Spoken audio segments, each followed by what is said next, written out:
आनंद कंद व्रजेंद्र नंद नंदन भगवान श्री श्याम सुंदर के परम अद्भुत आनंदमय तृतीय युग द्वापर में जब भगवान अपने भक्तों को सामीप्य प्रदान करते हैं, उन लीलाओं का आस्वादन करा रहे हैं और कहते हैं एक दिन बाबा नंद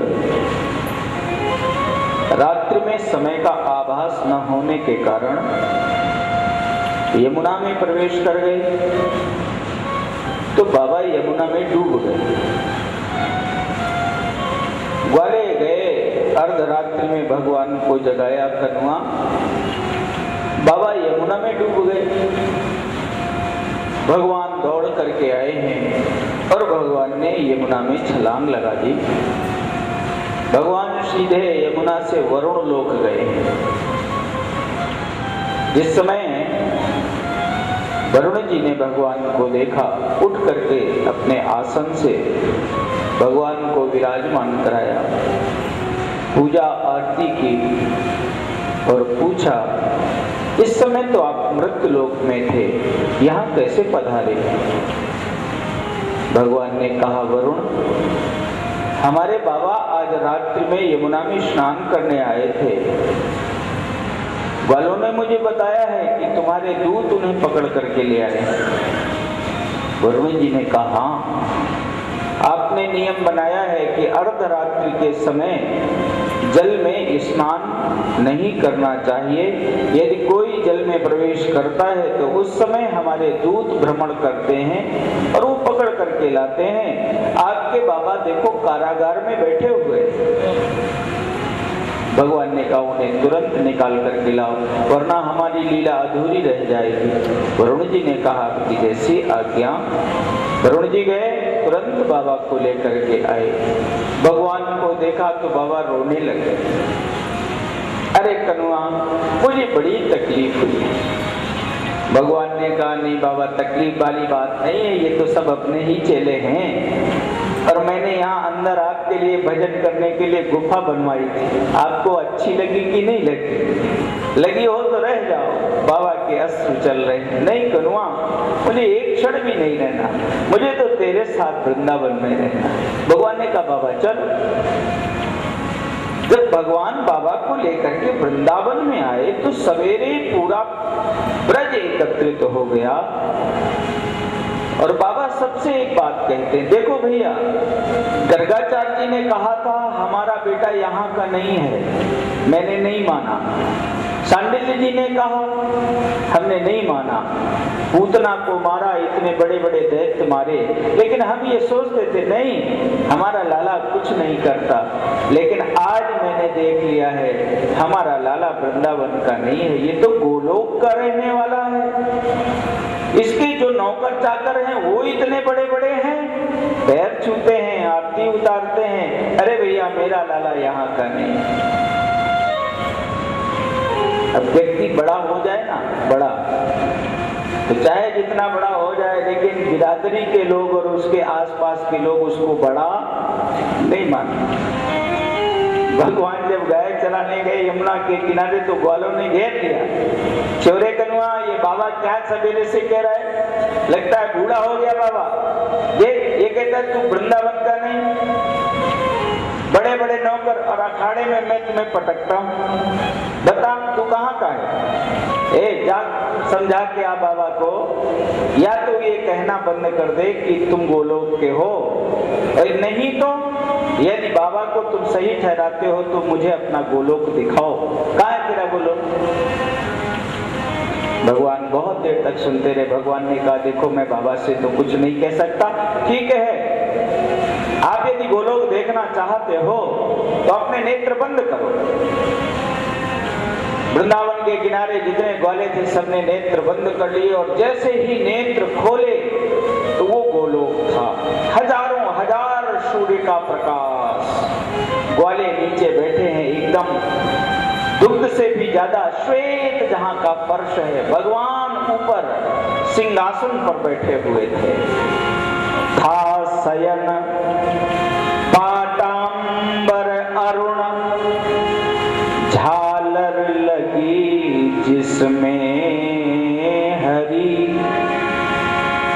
उसमें तनिक तिरछे पड़े थे, पीत पट ओढ़े हरि। भगवान सिंहासन पर लेटे हैं, पूरी आंख नहीं खोल रखी है क्योंकि ग्वालों से मिलानी पड़ जाएगी, इसलिए आनंद से जय और विजय सामने बैठे। और ये तो सब वृंदावन के थे ना। ओ वृंदावन वालों ने कहा देख देख देख कन्हुआ तो वहां बैठा है और मुझे यहाँ बिठा दिया, चल वहीं बैठते हैं। जय विजय ने छड़ी दिखाई, जहां हो वहीं बैठ जाओ, ये वृंदावन नहीं है, ये गोलोक है, बैठो।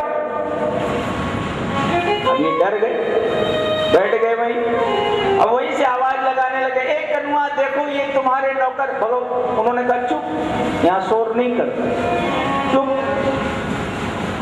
अब तो बेचारे गांव के ग्वाले बैठ के चुप हो गए और भगवान देख नहीं रहे।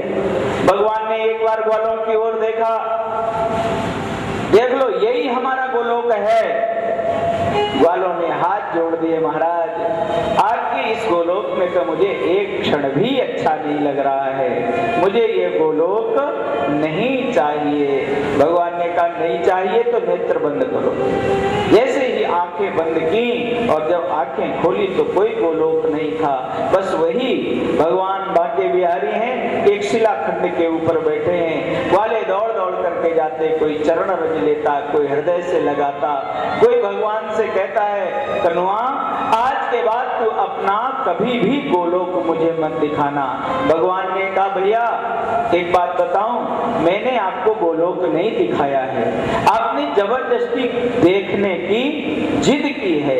दरअसल ये हमारे भक्तों के लिए हमारा गोलोक नहीं है। ये जो वृंदावन है ना, वृंदावन में जो हम आए हैं ये केवल आप लोगों के लिए आए हैं, केवल आप लोगों के लिए।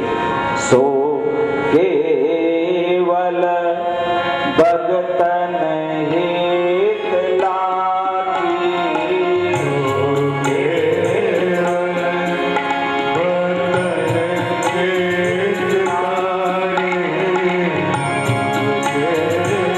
अन्य जगह पर तो हमारा ऐश्वर्य प्रकट होता है।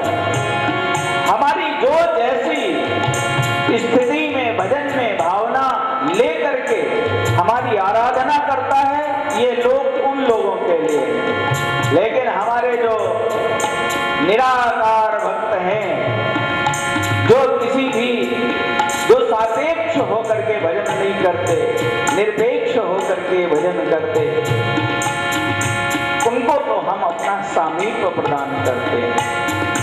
सो केवल भक्तन हित लागी, सो केवल भक्तन हित लागी, परम कृपाल परम अनुरागी, परम कृपाल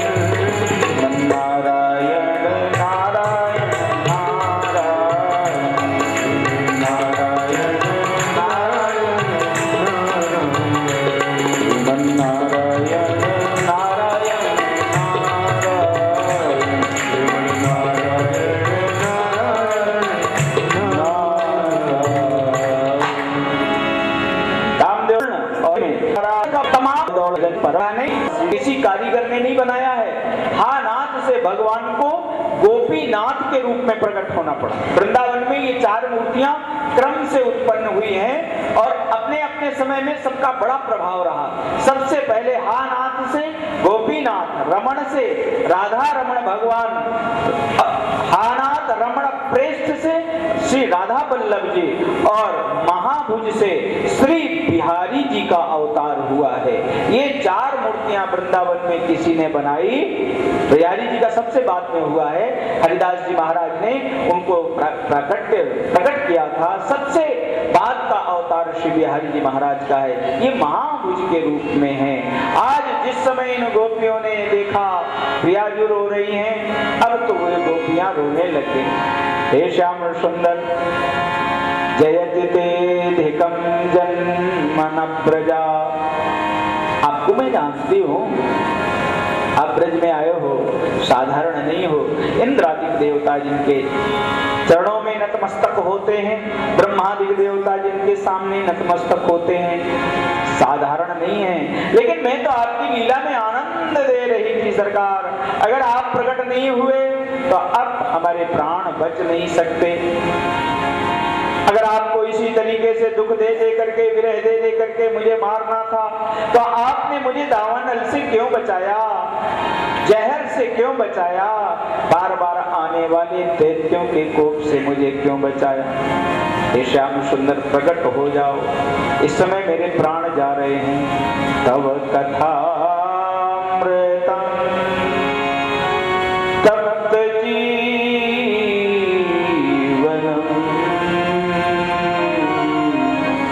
कवि विरीडितं कल्मषापः श्रवणमङ्गलं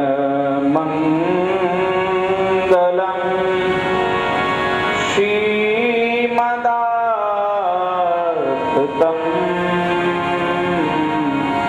भुवि गीडन्ति ते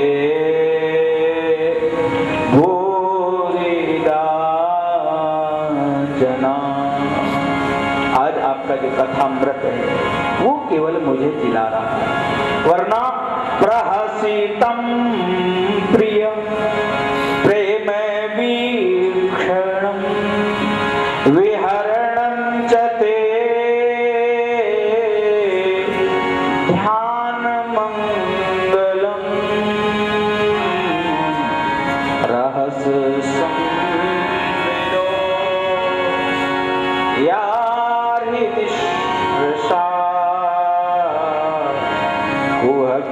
नो मना शोभयन्ति। एक एक लीला, एक एक शब्द आपका मुझे याद आ रहा है। हे श्याम सुंदर अब कृपा करो, आप मेरे कारण ही इतना कष्ट उठा रहे हो। आज कंटका तीर्ण भूमि में आप मेरे कारण ही विचरण कर रहे हो। इसलिए यत्ते सुजात चरणाम पुरुहस्तनेषु पीतासनै प्रिय दधे मयि कर्कटेषु ते नाटवी मठस्य तद व्यथते न किंस्वित् कूर्पाद भ्रमति धीर्म वदाम्युखा। आप मेरे कारण ऐसा कर रहे हो, मत करो हे श्याम सुंदर। श्रवण मंगलम श्रीमदाततं भुवि गीडन्ति ते भूरिदा जना।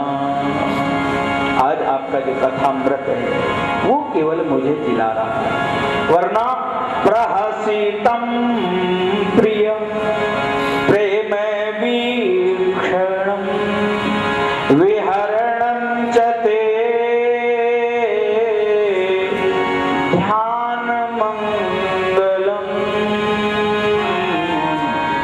रहस्यं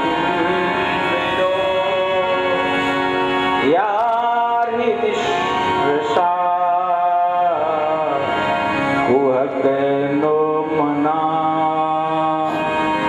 शोभयन्ति। एक एक लीला, एक एक शब्द आपका मुझे याद आ रहा है। हे श्याम सुंदर, अब कृपा करो, आप मेरे कारण ही इतना कष्ट उठा रहे हो। आज कंटका तीर्ण भूमि में आप मेरे कारण ही विचरण कर रहे हो। इसलिए यत्ते सुजात चरणाम्बुरुहस्तनेषु भीतासनै प्रिय दधे मयि कर्कटेषु ते नाटवी मठस्य तद् व्यथते न किंस्वित् कूर्पादभेद्रमति धीर्म वदाम्युखाम्। आप मेरे कारण ऐसा कर रहे हो, मत करो हे श्याम सुंदर। इस समय तो कम से कम मुझे विरह के इस समुद्र से बाहर निकालो। आपने बुलाया, हम आए, आनंद दिया, आप मुझे छोड़ करके चले गए। आपके बिना मेरा कौन है? मेरा कोई आधार नहीं है, मेरा कोई अवलंब नहीं है। सवरिया ले चल पल्ली पार, सवरिया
चाहिए था।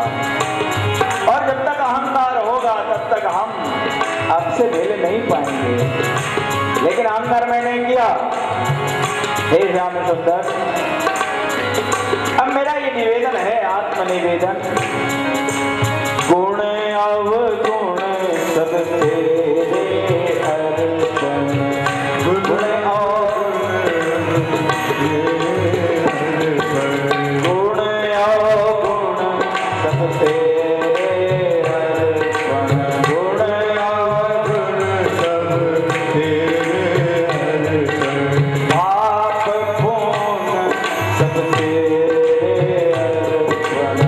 पाप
ब्रजलोचन धन्य हमारे हुए।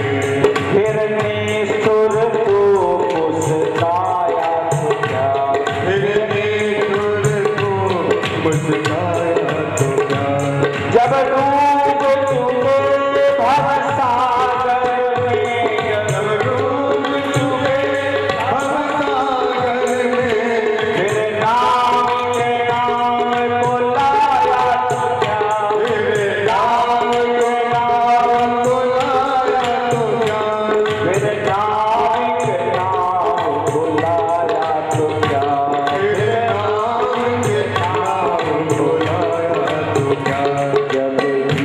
जब जीवन ही न रहा जग में, जब जीवन ही न रहा तन में, जब जीवन ही न रहा जग में, जब जीवन ही न रहा तन में, जब जीवन ही न रहा जग में, जब जीवन ही न रहा तन में, तब आकर दर्श दिखाया तो क्या, तब आकर दिखाया तो क्या। आकर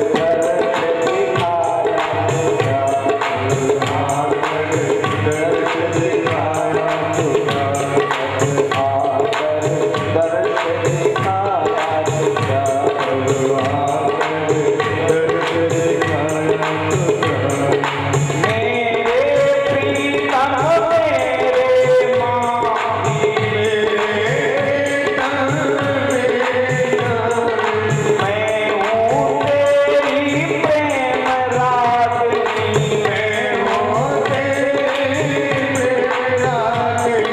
तू मेरा मल्हार सवरे।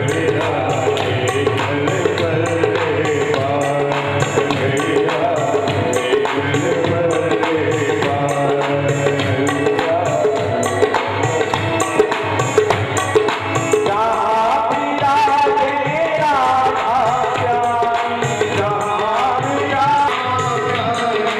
अलगेरी चरना।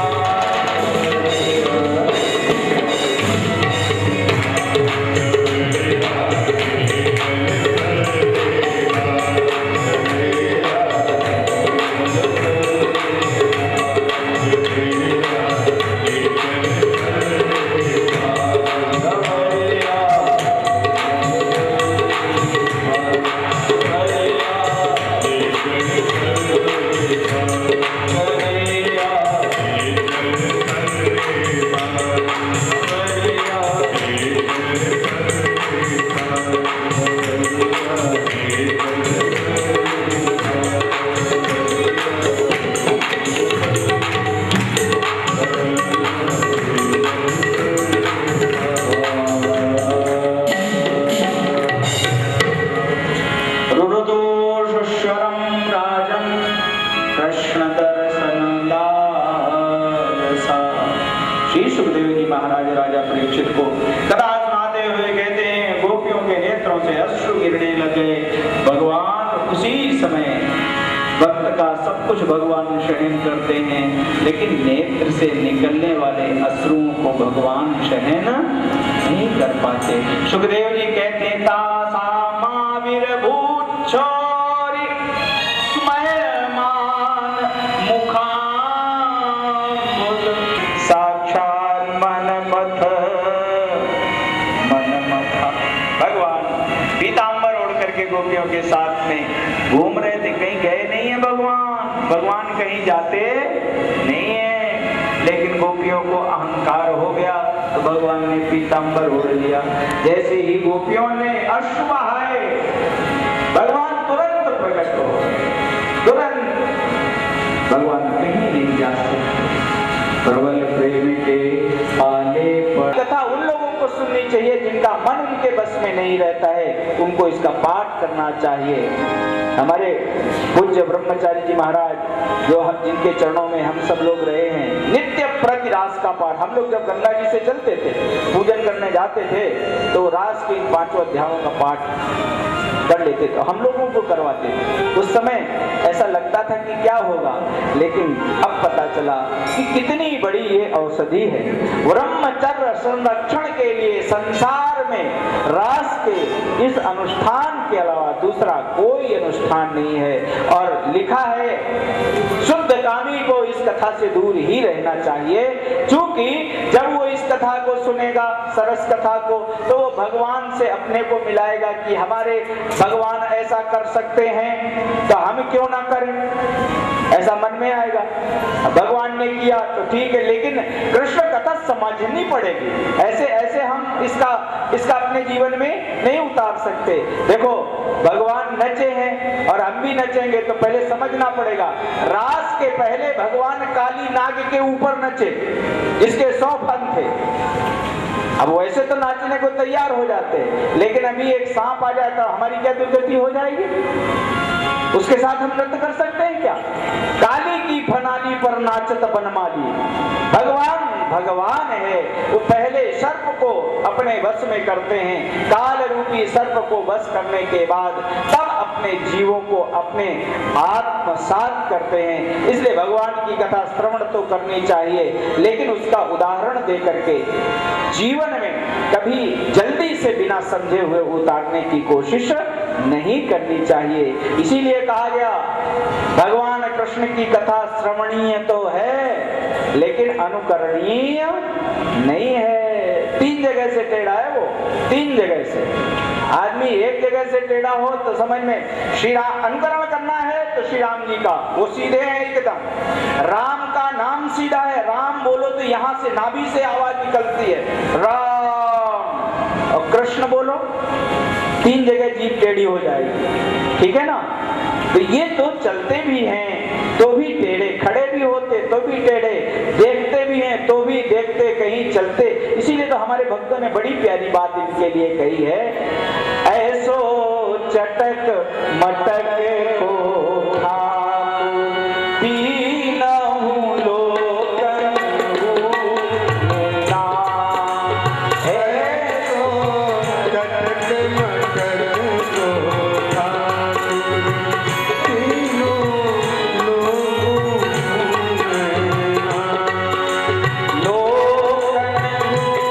में नाम 14 भुवन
अंबिका वन में गए हैं, देवी मैया की पूजा करी है, रात्रि जागरण चल रहा था, बाबा को सांप ने खा लिया।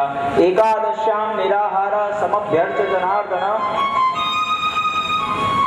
भगवान ने जाकर के चरण का स्पर्श किया तो विद्याधर सामने आ गया, बड़े सुंदर स्वरूप में। भगवान ने पूछा आप कौन हो? उसने कहा महाराज अहम विद्याधर कश्चिद सुदर्शन इति श्रुतः श्यारूप संपत्त्याभिमाने नाचरं दिशा। मैं सुदर्शन नाम का विद्याधर, जब मैं बहुत ज्ञान प्राप्त करके विद्याधर बन के विमान से जा रहा था, मुझे अपनी सुंदरता पर गर्व था, अपनी योग्यता पर गर्व था। एक 3 जगह से टेढ़े मेढ़े महात्मा को जाते हुए देखा, मैंने कहा एक ये है और एक मैं हूं। महात्मा जी ने देखा मेरी ओर, अरे भैया तुम सुंदर हो, इसमें तुम्हारा कोई बड़प्पन नहीं है, और मैं कुरूप हूं तो इसमें मेरा कोई दोष नहीं है। क्यों? तुमको और हमको दोनों को परमात्मा ने बनाया। घड़ा टेढ़ा है, इसमें घड़े का कोई दोष तो बनाने वाला कुम्हार जाने ना। भगवान ने तुम्हें सुंदर बना दिया तो तुम सुंदर हो, हम 3 जगह से टेढ़े हैं तो उनका मन ऐसा ही किया होगा। मेरे ऊपर हंस रहे हो, इसका मतलब तुम परमात्मा के ऊपर हंस रहे हो, और बनाने वाले के लिए मैं कुछ भी बर्दाश्त नहीं करता। मैं तुम्हें श्राप दे रहा हूँ कि जाओ, मैं तो 3 जगह से टेढ़ा हूँ, तुम कई जगह से टेढ़े हो जाओ। इतना सुनते ही वो सर्प बन करके गिर गया। विद्याधर कहता है महाराज मुझे कई 100 वर्ष हो गए इस सर्प की योनि में अजगर बना पड़ा था, आज आपको देख करके मैंने आपके चरण पकड़े हैं, बस सरकार क्षमा करें आप हमें। मैं समझ गया कर्तुम अकर्तुम अन्यथा कर्तुम समर्थ हैं आप। इस संसार में किसी के ऊपर किसी को कोई भी टिप्पणी करने का अधिकार नहीं है। भगवान ने कहा ये ठीक बात है, जाओ। वो गया है, भगवान ने प्रलंबासुर का वध किया है, केसी आया उसका वध किया है, व्योमासुर का वध किया है। नारद जी महाराज पधारे हैं। श्रीमन नारायण नारायण नारायण, श्रीमन नारायण नारायण नारायण। भगवान यमुना के किनारे हैं, अकेले बैठे। नारद जी दर्शन कर रहे हैं। केशव नारायण नारायण नारायण, केशव नारायण नारायण नारायण नारायण नारायण नारायण, केशव नारायण नारायण नारायण, श्रीमन नारायण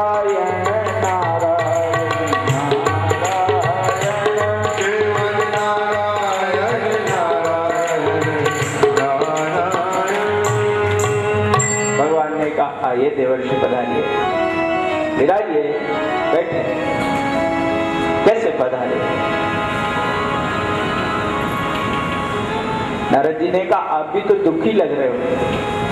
भगवान ने कहा मुझे अपने भक्तों की याद आ रही है। नारद जी ने कहा मैं भी उन्हीं के संबंध की चर्चा करने आया हूं, वो भी आपके दर्शन करना चाहते हैं, आप मथुरा पधारो। भगवान ने कहा मैं मथुरा कैसे जा सकता, कोई रास्ता नहीं बन रहा। भक्त नारद जी ने कहा बस 1 मिनट का काम है हमारा, आप आज्ञा तो करो, मैं अभी आपको मथुरा पहुंचाता हूं। भगवान के नेत्र भर आए, मुझे मथुरा पहुंचा। नारद जी ने कहा आप तैयार हो जाओ, मैं आपको कल मथुरा पहुंचाता हूं। भगवान ने कहा हमारे जो भक्त हैं वसुदेव और देवकी, इतना समय हो गया, उन्होंने बाल लीला का आनंद नहीं ले पाया। नारद जी महाराज सीधे मथुरा पहुंचे। कंस ने बड़ा सत्कार किया। बाबा आप बड़े अच्छे आए, बताओ कैसे पधारे? नारद जी ने कहा अच्छा एक बात बताओ मुझे, तुम्हें ये पता चल गया कि तुम्हारा शत्रु कौन है? कंस ने कहा अभी भी आप पूछ रहे हो, वो बाबा नंद का बेटा, वो कृष्ण, वही मेरा शत्रु है। नारद जी ने कहा ये तुम ठीक कह कि कृष्ण तुम्हारा शत्रु है, लेकिन वो बाबा नंद का बेटा नहीं है। कंस हंसने लगा, ये आप क्या कह रहे हो? जब वो पैदा हुआ था मुझे उपायन मिला था, पूजा हुई थी और दुनिया जानती है। भगवान ने, नारद जी ने कहा, इसी बात के तो हम गुरु हैं, जो दुनिया जानती है उससे ज्यादा हम जानते हैं, इसी बात के गुरु हैं। फिर महाराज नारद बाबा ने पूरी पोल खोली। यशोदाया सुताम कन्याम देवक्या कृष्ण में च रामम च रोहिणी पुत्रम वसुदेवेन बिभ्यता। वो जो बालिका तुम्हारे हाथ से मरी छूट गई थी वो है यशोदा की बेटी, और ये कृष्ण तो देवकी का बेटा है। महाराज ये कैसे हो गया? अरे ये तुम्हारे जो सत्यवादी जीजा जी है ना, वसुदेव जी महाराज, इन्होंने ऐसा कर दिया। अरे कंस तो बिल्कुल आग बबूला हो गया, पकड़ करके कहा वसुदेव और देवकी का वध कर दिया जाए। नारद जी ने कहा ये क्या कर रहे, इनको मारते तो पहले मारते, अभी इनमें क्या रखा हुआ है, ये मर भी जाए ना मरे, इसे तुम्हारी समस्या का समाधान नहीं, इन्हीं के सामने इनके बेटे को मारो। बड़ा खुश हो गया कंस, अरे गुरुजी आप तो ज्ञान देने में बड़े माहिर हो, लेकिन गुरुजी कैसे मरेंगे वो? नारद जी ने कहा मरने में देखो, आप उधर मत भेजो किसी को, तुमने पूतना भेजी, शक्तासुर, तृणावर्त, अघासुर, प्रलंबासुर, केसी इत्यादि अपने सारे मित्रों को भेज दिया।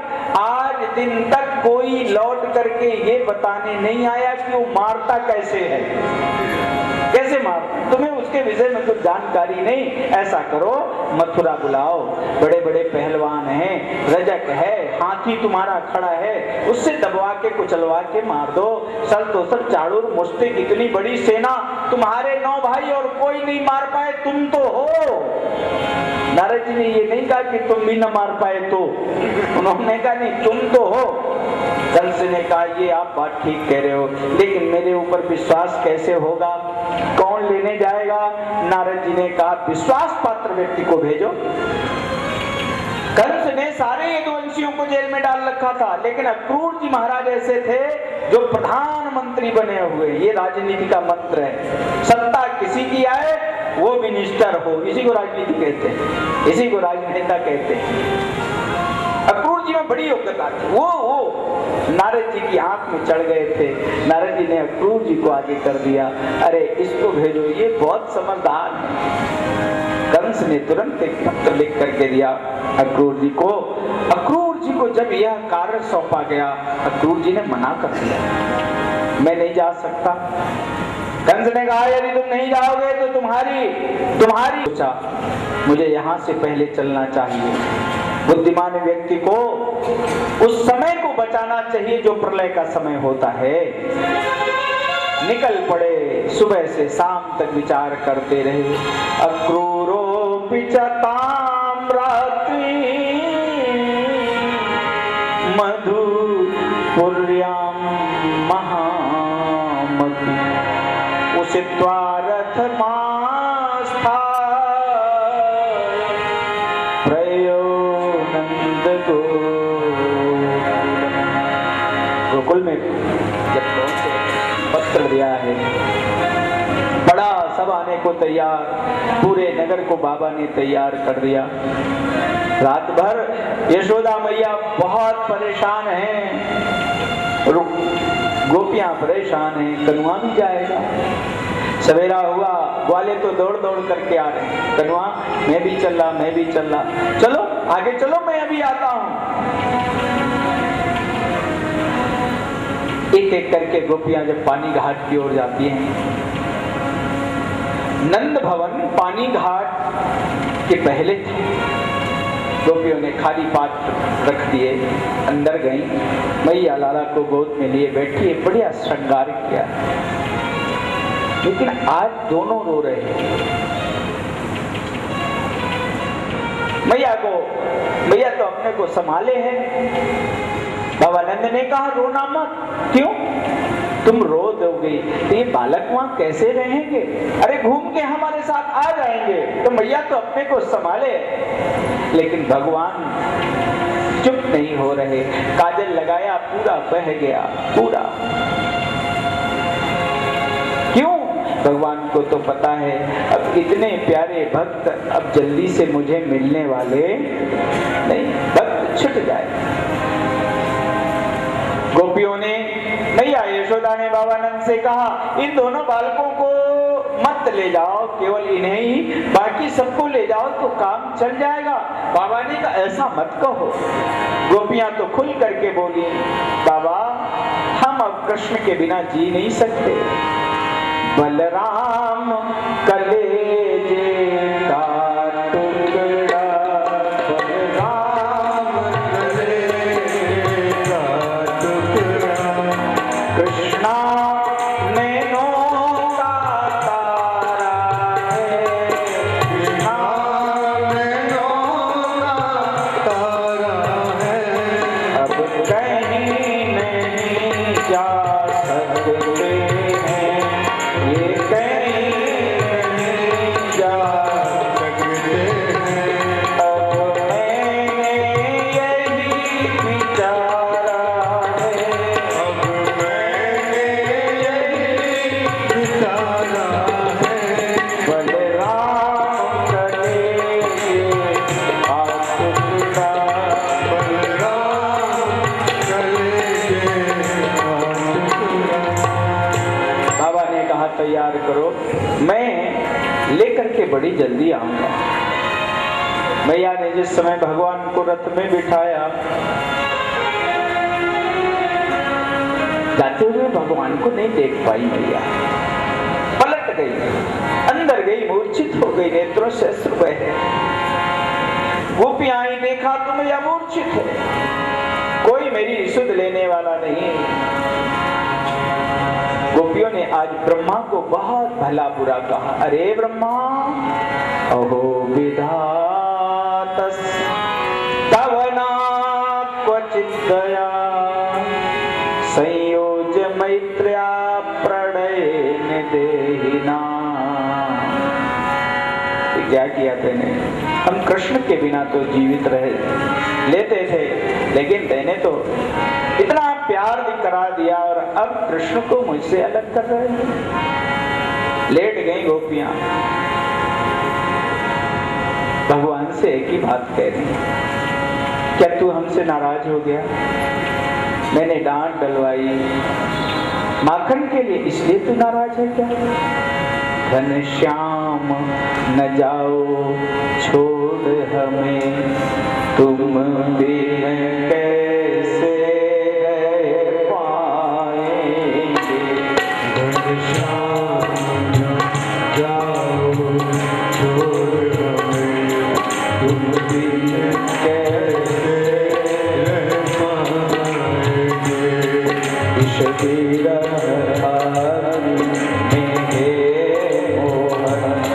हम सब के सब जल जाएंगे,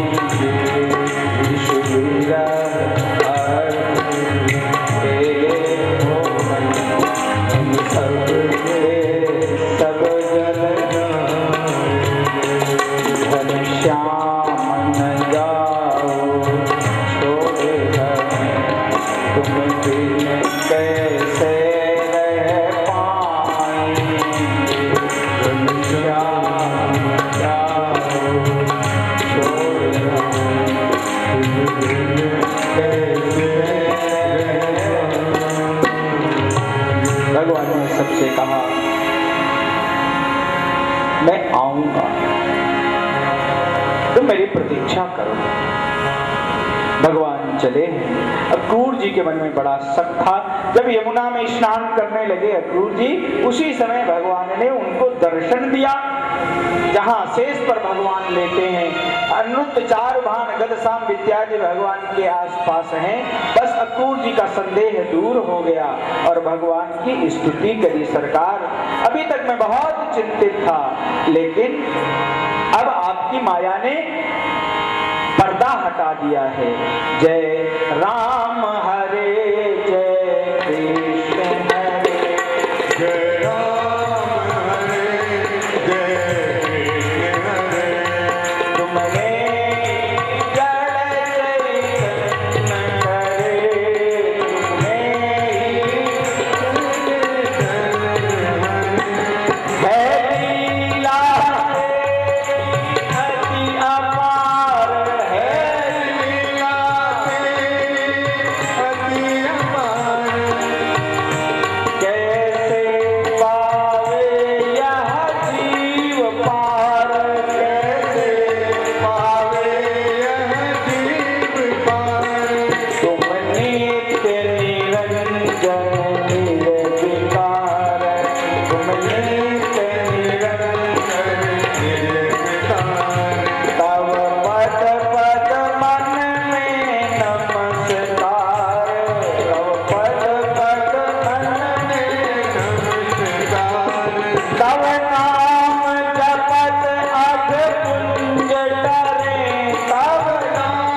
आम्रपाल बाग में निवास कर रहे हैं। जब घूमने के लिए मथुरा चले ना, रजक नाम का एक धोबी था, उसे वस्त्र मांगे।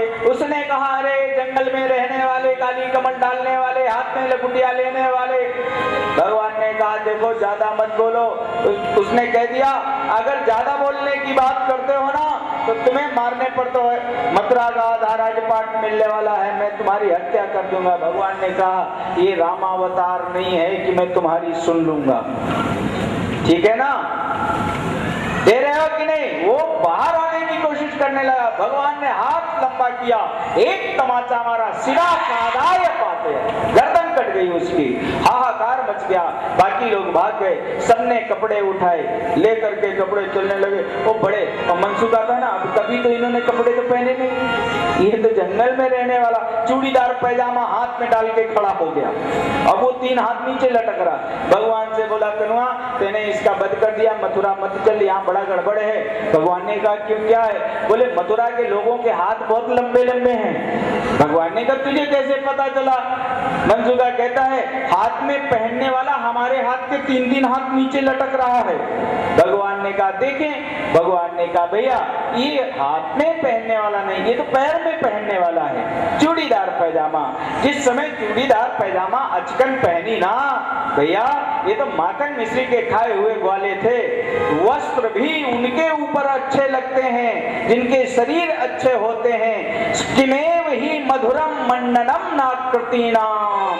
सुंदर व्यक्ति को आप कुछ भी पहना दो, शरीर, लेकिन आजकल आप देखो, इसीलिए तो फैशन डिजाइनर 5000 की ड्रेस देगा जिसमें आधा मीटर कपड़ा होगा और पहन के निकल जाओ तो जो पहनता है उसको आप देखो।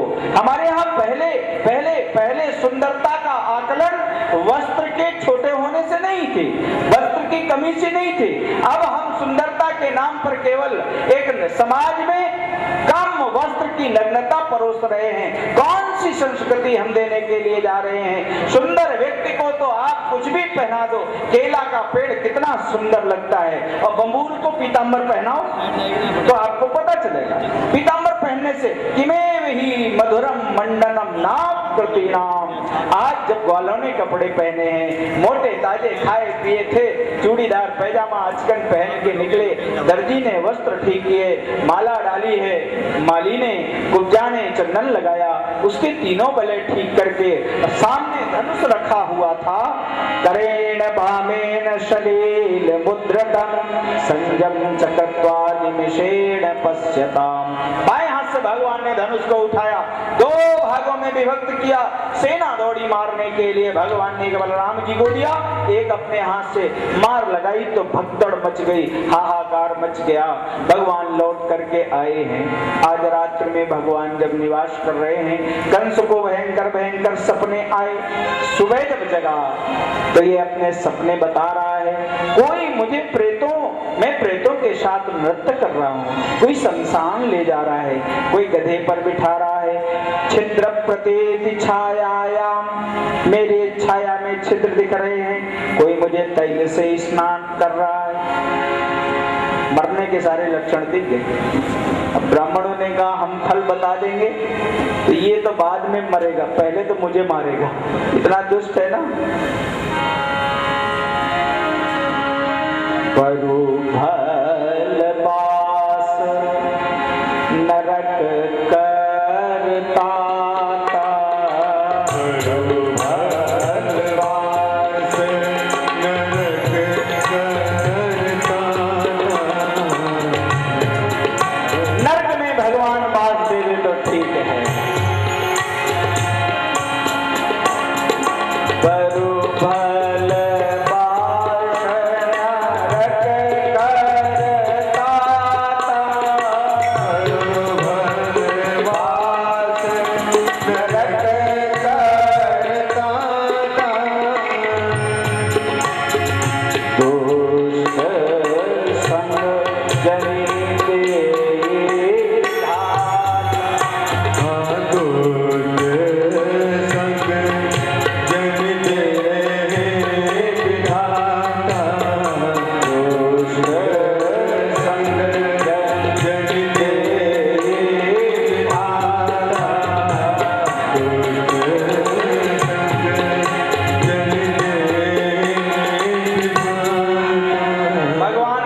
वाले हैं। रणभेरी बजी है, द्वंद्व युद्ध के लिए भगवान चले। प्रथम दरवाजे पर आज कुबलिया पीड़ नाम का हाथी, 10,000 हाथियों का बल रखने वाला है। जरासंध ने कंस को दिया था। कुबलय माने पृथ्वी, आपीडियत माने पीड़ा पहुंचाता है चलने में। इसने हजारों राजकुमारों को मारा था।